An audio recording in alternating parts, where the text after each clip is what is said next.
오늘 저도 은하수 공원 가서 예배를 드렸는데 같이 식사할 시간이 저녁 예배 때문에 거기 모임 가면 형제들이죠? 형제들 모임 가면 늦을 것 같아서 그냥 왔어요. 오늘 음력 설날입니다. 그런데 설날 음력설 예배를 드려요. 이 양력 1월 1일 송구 영신 예배를 시작했죠? 예배로 시작했어요. 음력 설날 예배로 시작합니다. 올 한 해 그랬으면 좋겠어요. 우리 남청주의 모든 성도님들이 주일날 예배 말씀드렸죠? 덕후, 마니아, 예배 덕후, 기도 덕후, 그리고 전도 덕후, 섬김 덕후. 어디에 내놔도 이 사람은 정말 마니아다. 그런 한 해를 살았으면 좋겠습니다. 우리가 사회 인류학에서 공동체를 연구할 때 두 가지를 굉장히 중요하게 여긴다고 해요. 첫째는 예식, 둘째는 의식. 예식과 의식. 예식은 우리가 일평생에 한 번 치르는 것이고 의식은 반복해서 시행을 합니다. 예식이 개인의 인생에 초점을 맞춰 있다면 의식은 개인을 공동체로 묶는 그런 역할을 하죠.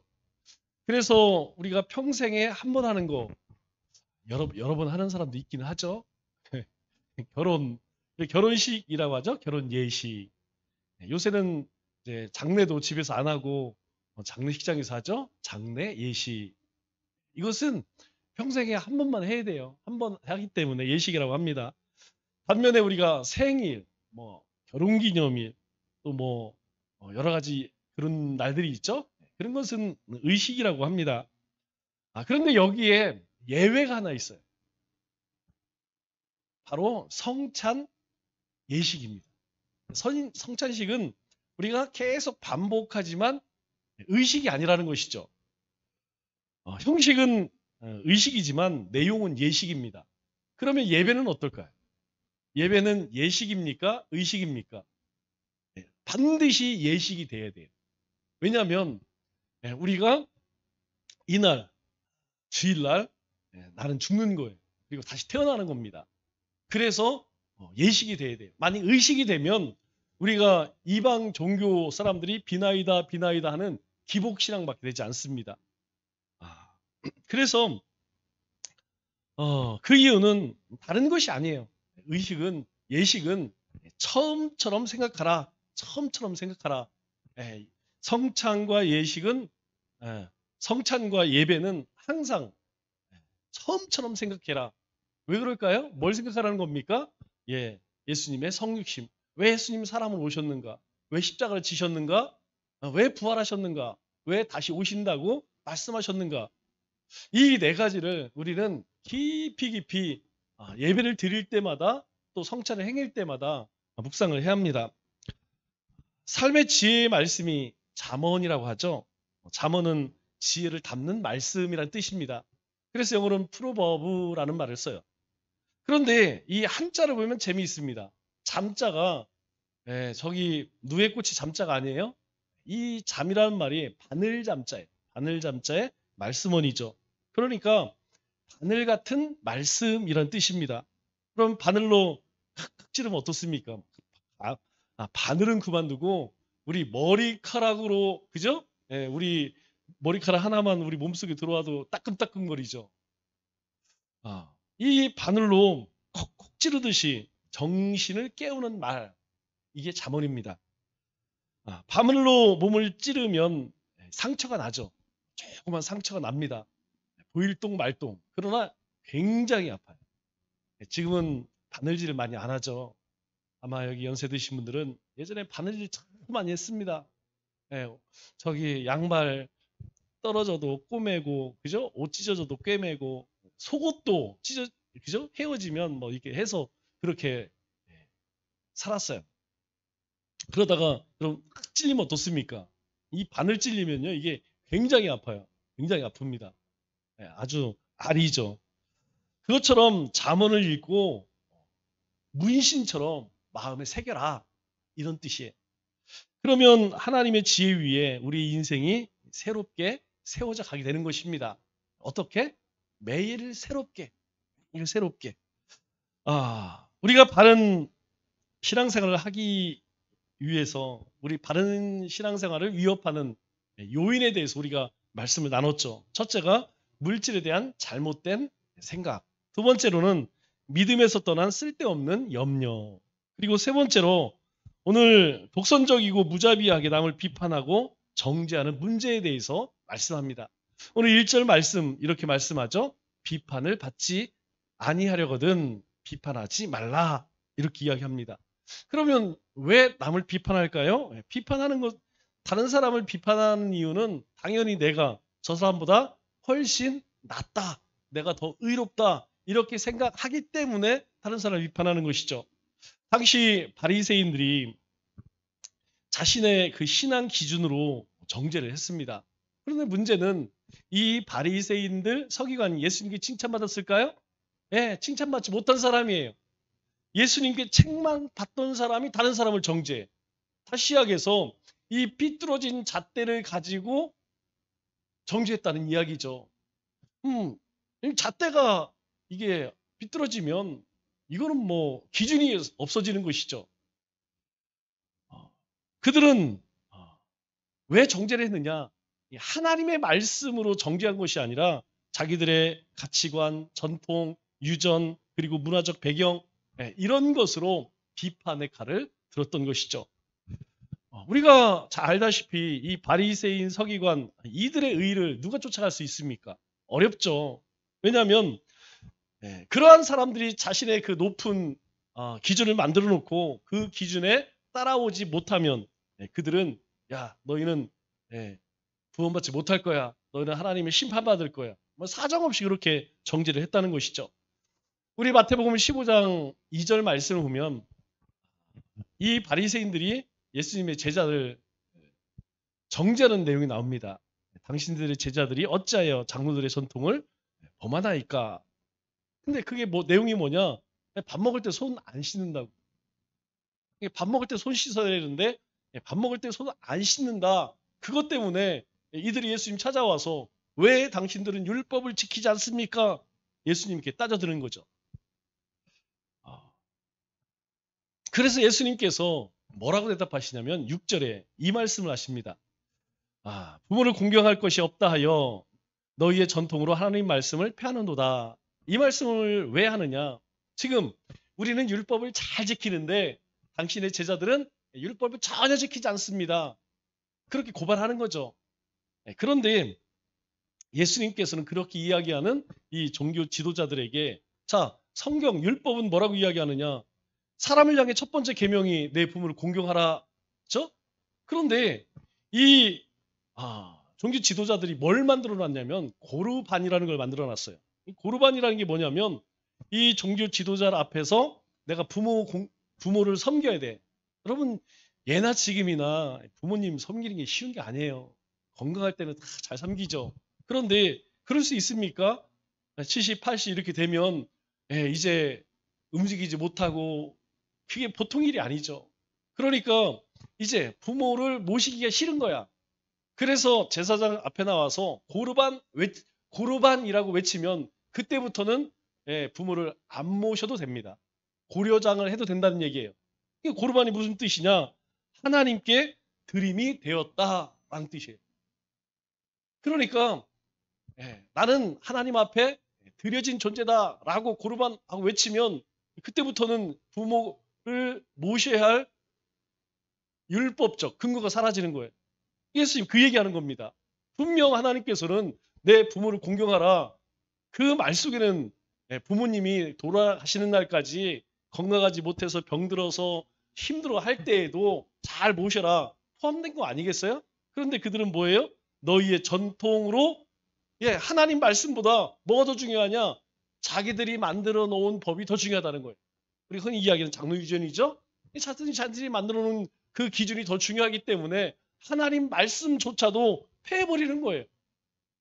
예수님께서 이 말씀을 왜 하십니까?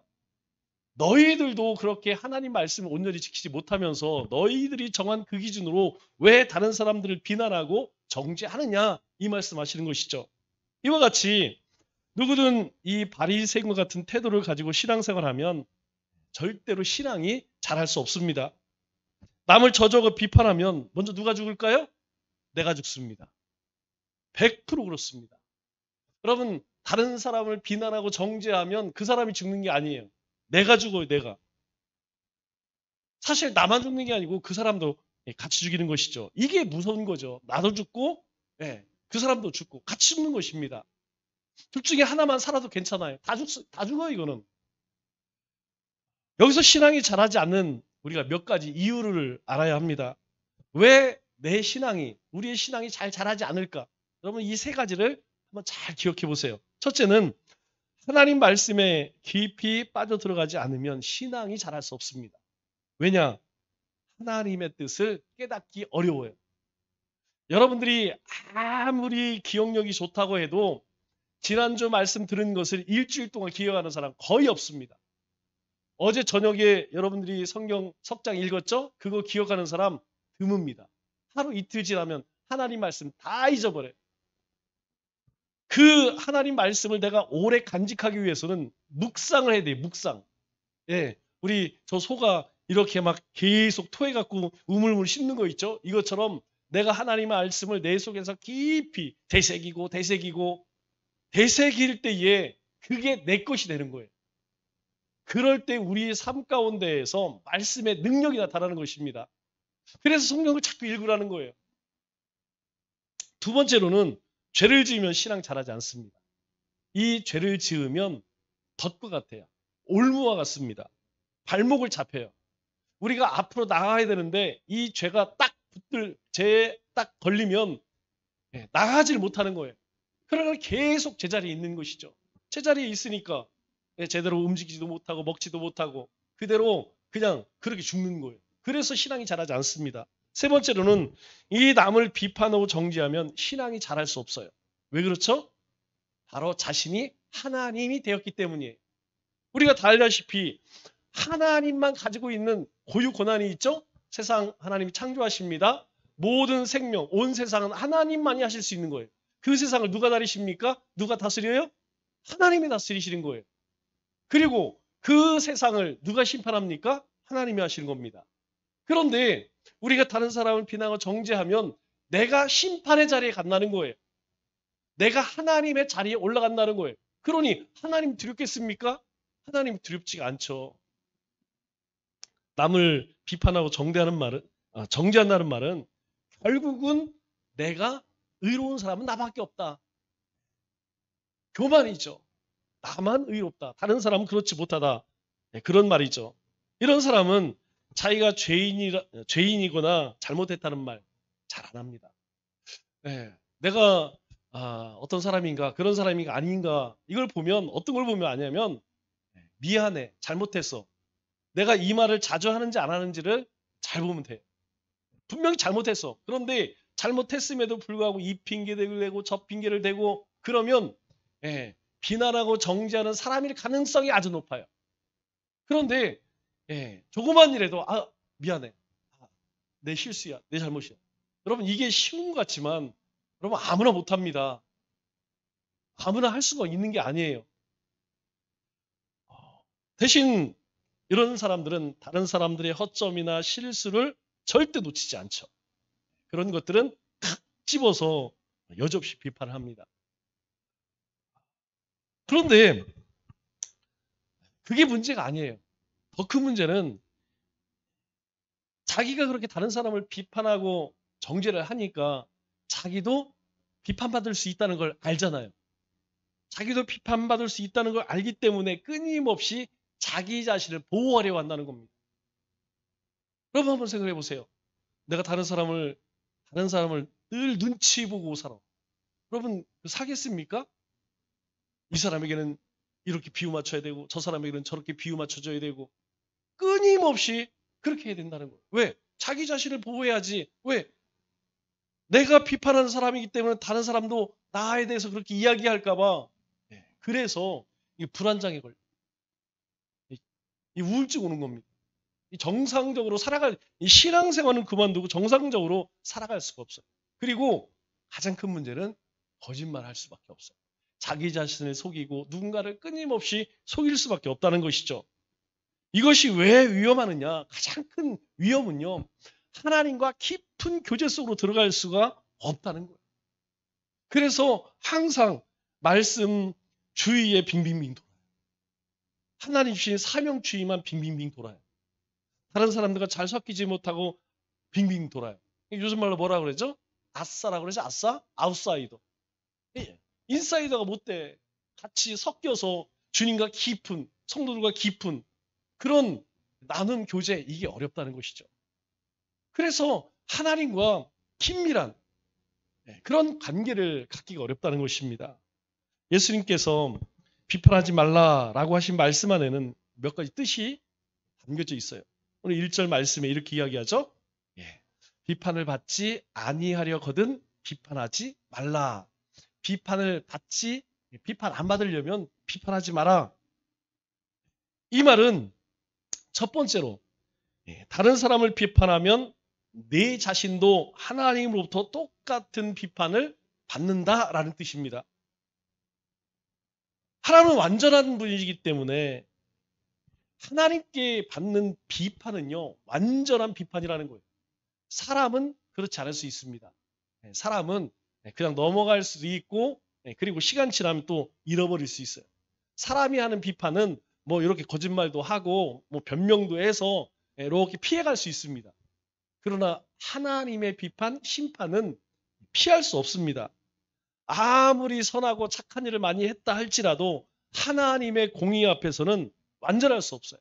그 어떤 사람도 하나님의 잣대, 하나님의 공의 앞에서는 피할 수 없다는 것입니다. 왜냐하면 본질적으로 우리는 불완전한 존재이기 때문이에요. 완전한 존재가 있을 수가 없습니다. 사람들이 이야기해요. 나 정도면 괜찮지. 안 믿는 사람들 가운데 이야기를 하면 상당히 의외로 많습니다. 나는 남에게 해코지 안 했다는 거예요. 나는 나쁜 짓 안 했다는 거예요. 본인만 착각하는 거지. 우리가 그런 분들 많이 있잖아요. 다른 사람이 상처 주고 자기만 편해. 상처받은 사람은 잠 못 자는데 자기만 편해. 우리가 듣고 보는 것, 여기에는요, 오류가 있을 수 있다는 거예요. 우리가 들은 정보, 우리가 들은 말, 이것이 다 참말이냐, 참된 것이냐, 그렇지 않을 수 있다는 것이죠. 우리가 잘못된 것을 들으면 여러분, 우리가 잘못된 판단을 할 수 있고 그 잘못된 오해를 가져올 수 있어요. 오해가 오해를 부르는 겁니다. 내가 누군가를 불신하면 그 사람도 나를 불신하는 거예요. 뿐만 아니라 사람은 그렇습니다. 개인의 성격과 기질에도 큰 영향을 주일날도 말씀드렸죠. 우리 주일날 함께 나누었던 야고보 사도, 그럼 어떻습니까? 그 형제가 정말 불같은 성격을 가지고 있죠. 그래서 하는 일도 그렇습니다. 행동도 그렇고 말도 그렇게 합니다. 그래서 가장 먼저 순교할 수밖에 없었던 것이죠. 우리가 태생적으로 성품이 온화한 사람도 있고 급한 사람도 있고 의심이 많은 사람도 있고 또 매사에 부정적인 사람도 있고 낙천적인 사람도 있어요. 또 자라는 환경과 부모의 영향, 또 문화적 차이도 있습니다. 그러나 죄 앞에서는 다를 게 없다는 거예요. 여러분, 죄 앞에서는요, 다를 게 없습니다. 똑같습니다. 다시 이야기해서 세상에 고상한 죄인은 있을 수 있을까요? 없습니다. 여러분, 세상에 고상한 죄인이 어디 있어요? 죄인은 다 추악하다는 것이죠. 그렇기 때문에 우리가 섣불리 판단하거나 정죄해서는 안 된다는 겁니다. 우리가 그런 것을 보면 타산지석 삼아야 돼요. 우리가 그런 모습을 보면서 그것을 비판하고 정죄하기보다는 나는 그렇게 하면 안 되겠구나. 예수님께서 비판하지 말라고 말씀하신 두 번째 이유는 우리가 남을 비판하면 비판받는 사람이 우리를 똑같이 비판할 수 있다는 거예요. 하나님만 그렇게 하는 것이 아니고 사람도 똑같이 그렇게 한답니다. 2절 말씀은 이렇게 이야기하죠. 너희가 비판하는 그 비판으로 너희가 비판을 받을 것이요. 너희가 헤아리는 그 헤아림으로 너희도 똑같이 헤아림을 받을 것이다. 그렇게 이야기합니다. 이 말씀은 어떤 사람을 비판할 때 사용했던 그 비판과 내용, 그 기준을 가지고 그대로 나도 비판받을 수 있다는 거예요. 그럼 우리가 이제 교회에서 그런 얘기 많이 하죠. 저 사람은 참 믿음이 없어. 저 사람은 사랑이 없어.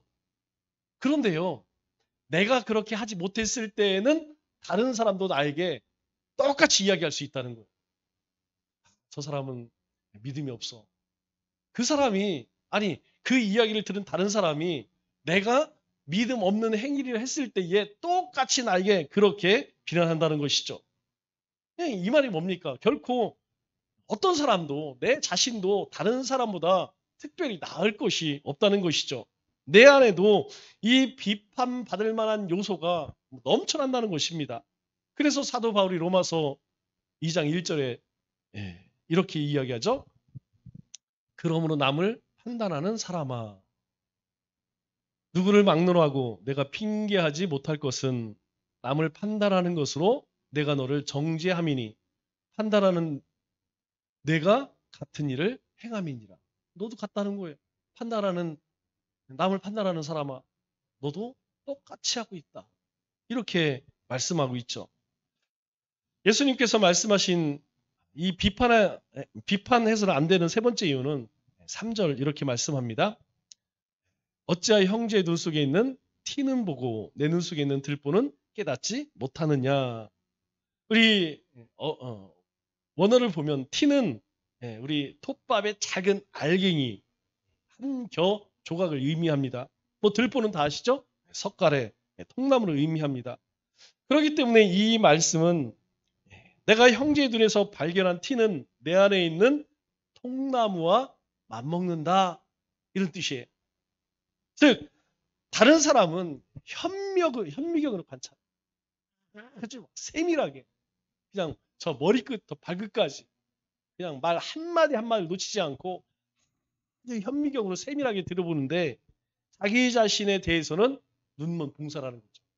자기 자신은 보지를 않아. 그냥 뭐 대충이라도 보면 그렇지 않죠. 대충이라도 자기 자신을 알며 자기가 보여지면 잘 그렇지 않습니다. 그런데 자기 자신에 대해서는 철저히 눈봉사인 사람이 다른 사람에 대해서는 그냥 돋보기를 갖다 놓고 그냥 위아래로 그렇게 본다는 거죠. 우리 그런 말이 있습니다. 털어서 먼지 안 나는 사람 있을까? 없어요. 다 있습니다. 여러분 그렇게 터는 그 사람은 안 날까요? 그 사람도 마찬가지예요. 그 사람도 털면 다 나온다는 것이죠.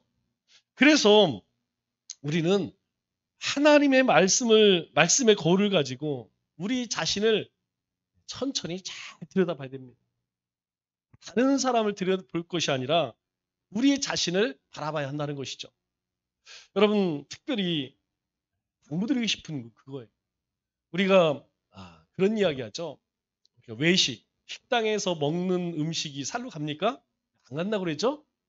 예. 저도 처음에 와서 여기 뭐 괴사식당 옆에 짜장면집, 저 순대집 엄청 갔어요. 이젠 지나가면 물려요. 냄새만 맡아도 물려. 그런데 집밥은 어떻습니까? 집밥은 안 물려요. 벌써 한 일주일째 콩나물국 먹고 있어도 괜찮습니다. 뭐 먹을만 합니다. 맨날 뭐 김하고 계란 후라이 먹어도 안 질려요. 집에서 먹는 거는 맛있습니다. 왜 그럴까요? 하여튼 그래요. 마찬가지로 신앙에 있어서 여러분 설교 말씀은 집밥일까요? 아니면 식당밥일까요? 외식일까요? 여러분들 설교는요. 외식이라고 생각해요. 여러분 이거 들어서 여러분 살아가지 않습니다. 깨닫기는 하죠. 각성은 하죠. 그런데요. 그때뿐이라는 거예요. 거의 그렇습니다. 제 경험이에요. 저도 말씀드리면요. 어느 때는 은혜가 없고 어느 때는 눈물이 나고 그런데요. 1시간, 2시간 지나면 싹 사라져. 그런데 내가 성경을 읽고 묵상할 때 깨달은 것은 그렇지가 않아요. 내가 깨달은 것은요. 이것은 우리의 삶을 변화시키고 내 인격을 변화시켜요. 내가 이제까지 그렇게 고집했던 그 신념, 의지 이게 다 깨진다니까요. 그러니까 말씀을 읽는 것 이게 집밥이라는 거예요. 말씀을 내가 읽고 묵상하는 이게 집밥이고 설교 듣는 것은 외식입니다. 그래서 우리가 하나님 말씀을 가까이 해야만 내 자신을 들여다볼 수 있다는 것이죠. 그래서 예수님께서 4절에 뭐라고 말씀하시죠? 이렇게 이야기합니다. 보라, 내 눈 속에 들보가 있는데 어찌하여 형제에게 말하기를 나로 내 눈 속에 있는 티를 빼게 하라 하겠느냐? 여러분, 자기 자신을 보고 깨닫는 것, 내 자신을 보고 깨닫는 것, 이게 은혜예요. 아, 이건 뭐 김집사, 저 박권사, 뭐 이게 중요한 게 아닙니다. 중요한 것은 하나님 앞에, 하나님 말씀 앞에 내 모습, 아, 내가 이렇구나, 내가 이렇게 은혜가 없는 사람이고 사랑이 없고 인내가 없고 참을성이 없구나. 이거 깨닫는 것이 은혜라는 거예요. 또 5절에는 뭐라고 이야기하죠? 예수님 이렇게 결론을 내립니다. 외식하는 자요. 책망하죠? 여러분, 이 외식하는 자는 우리가 알다시피 겉과 속이 다른 이 이중인격자야 이 얘기예요. 네가 겉으로는 엄청 신앙 좋고 믿음 좋고 율법 잘 지키는 것 같지만 실상은 전혀 그렇지 않다는 것이죠. 그런데 예수님께서 뭐라고 권면하십니까? 먼저 내 눈 속에 들보를 빼어라 이렇게 이야기해요. 책망하시면서 권면하는 것이 무엇이냐면 내 눈 속에 있는 들보를 빼내라 이렇게 이야기합니다. 여러분, 우리가 이제까지 그렇게 정죄하는 비판으로 혹시 상대방이 회개한 적 있나요? 내가 막 비판하고 정죄했더니 그 사람이 그걸 알아듣고서 아유 그냥 180도 바뀌어졌어. 걔가 천선했어. 그런 사람 있습니까? 저는 목회자이지만 그런 사람 못 봤어요. 여러분, 내가 비난하고 정죄한다고 해서 상대방은 절대로 회개하지 않습니다. 뭐만 들어오져요? 성격만 나빠져요. 성격만 나빠져요. 감정만 쌓입니다. 이 감정이 쌓이면 이게 참 어려워요. 그때부터는 이게 팩트가 문제가 아니에요. 그런 말 했어 안 했어 이게 문제가 아닙니다. 그때부터는 그냥 사람 자체가 싫어지는 거예요. 그래서 여러분 정죄함으로 인하여서 상대방이 절대 바뀌지 않는다는 것이죠. 그러므로 내가 다른 사람을 보고 내 자신을 깨닫고 돌아와야 된다는 거예요. 저 사람이 참 이상한 짓 많이 해. 그 사람에 대해서 제 사람은 어떻고 저떻고 이거 할 필요 없다는 것이죠. 그런 사람을 보면 나는 어떤가? 나는 저렇게 혹시 하고 있지 않은가? 저는 굉장히 꼴보기 싫은 사람 중에 하나가 뭐냐면 이 말로만 하는 사람들이 있죠. 말로만 하는 사람. 말로는 뭐 하여튼 못하는 게 없어. 말로는 뭐 다 해. 그런데 마다가면 안쓰러워. 화장실 한번 청소 안 해. 여러분 무슨 소용이 있습니까? 말로 아무리 고상한 척하고 믿음 있는 척하고 아니 그러면 좀 앞치마를 들고 가서 석가지 좀 하고 그냥 와서 청소 좀 하고 하다못해 거울 좀 닦고 입으로는 다 해. 여러분 그런 사람 보면 저거 왜 저 모양인가 할 필요 없다는 것이죠. 나는 저렇게 하지 말아야겠구나. 이게 하나님이 나에게 보여주시는 모습이에요. 그런데 문제는요. 이 들보, 이 통나무가 쉽게 제거됩니까? 이게 문제예요. 내 눈 속에 들보를 빼어라. 이 들보 빼기가 결코 쉽지 않다는 거예요. 여러분 생각해 보세요. 조그만 티 같으면 뭐 불어서 빼낼 수 있지만 여러분 들보라고 이야기합니다. 이 들보는 대들보를 이야기하는 거예요. 우리 옛 전통과학에 가면 가운데 큰 대들보 있죠? 그게 눈 속에서 이 쉽게 빠지냐고요. 안 빠진다는 거죠. 그래서 어떻게 해야 합니까? 하나님의 은혜를 구해야 합니다. 하나님의 은혜를 구하지 않으면 여러분 우리 속에 있는 내 속에 있는 이 들보 안 빠집니다. 우리가 하나님 앞에 나가서 무릎 꿇고 우리 마음을 치며 통회하지 않으면 내 안에 있는 이 들보가 절대 빠지지 않는다는 말씀을 믿겠습니다. 내가 변하면 세상이 변합니다. 내가 변하면 상대가 변합니다. 우리 안에 있는 들보를 제거하면 다른 사람의 티도 보이지 않게 되는 것입니다. 언제나 문제는 뭐라고요? 답니다. 올 한 해도 다른 사람을 비판하는 일에 앞장설 것이 아니라 내 눈의 들보를 근심과 기도함으로 빼내어서 칭찬과 격려와 위로의 말만 전하는 우리 믿음의 권속들 다 되시기를 주님의 이름으로 축원합니다.